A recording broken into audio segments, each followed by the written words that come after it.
Now back to Rick Semmel and Casey Miller.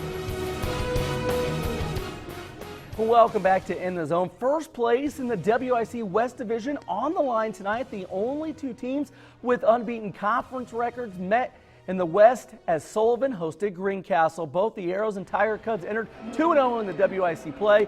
This seriously looks like practice for Sullivan. Simple game of pitch and catch between Arrows QB Trey Powell and wideout Dakota Caton. Sullivan up 42-0 after that score. Powell broke the school's single-game passing record tonight with 501 yards. The last 2 weeks, he's thrown for 856 yards. Powell and Caton looking like Andrew Luck and T.Y. Hilton later. These two are a dangerous combination. Get this, Caton set a school single-game record with 5 touchdown catches. Trey Powell's night was even better. I mentioned his passing. He tied his own school single-game record that he set last week with 7 touchdown passes tonight. Powell has thrown for 14 TDs in his last 2 games. There's several QBs that don't do that in a season. Sullivan takes over first in the WIC West Division with a 56-7 win. The Arrows are 5-1 and off to their best start since 2000. West Vigo was looking for its first WIC win of the season. The Vikings at South Putnam. Not even October, and West Vigo head coach Jeff Cobb dipping into his bag of tricks. First offensive play of the game, Jarrett McAllister, the halfback toss to Tyler Kerstein. That's good for 54 yards. 2 plays later, McAllister takes a lick at the goal line, but gets in from 5 yards out. Vikes up 7-0. Kyle Schaefer gives South Putnam a 14-7 lead in the second quarter with a short TD run. West Vigo answers with their speedster. Clayton Noblet takes the toss, runs right through the South Putnam defense for a 22-yard touchdown. West Vigo wins 33-21. Vikings earn their first WIC win of the season. Northview looking to stretch their winning streak to a season-high 3 straight. They had a home WIC game against North Putnam. Whiteout for the fans. Senior Mason Moon was a man among boys tonight. He drops the running back for a loss. Moon was unblockable. Easy to see why the colleges are chasing this kid. He's in on the sack here.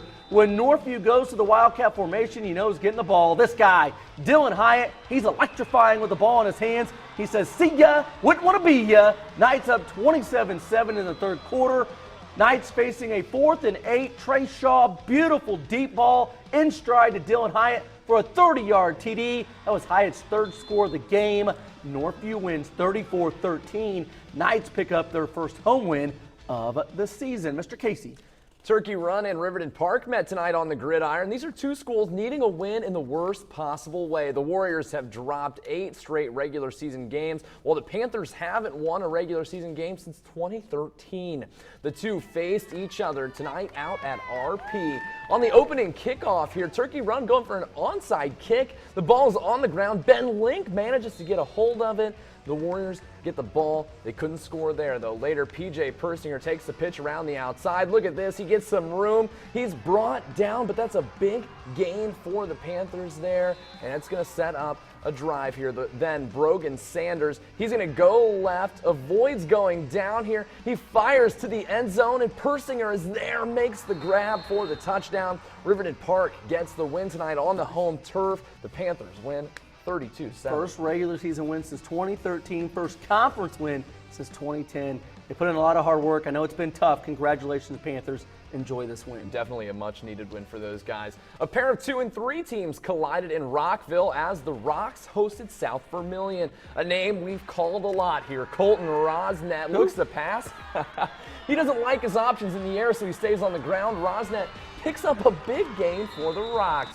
And he's going to do it again here. A designed run this time, so they called this play. He weaves through traffic. I call his number every time. Yeah, oh man, he's making plays with his feet here. Rosnet hyped up as he gets into the end zone for Rockville. The Rocks lead by 9. Later on, Connor Dunnigan back to pass, but Trevor Rapp is there for the big INT. Rockville improves to 500 on the season with the win. Rocks over the Wildcats 44-31.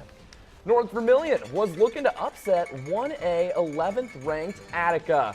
third quarter, Jacob Hill goes right. He's going to launch this ball downfield. Look at Drew Bucos here making a great catch. The Falcons putting together a nice drive. To the fourth quarter now. At the end of that drive there, Chase Crowder kicks this one right through the uprights, dead on. It gives the Falcons a 23-21 lead with 8:16 to play. Attica tries to get something going late, but Northview's defense shuts it down. The Falcons pull off the upset tonight over Attica. North Vermillion wins 23-21.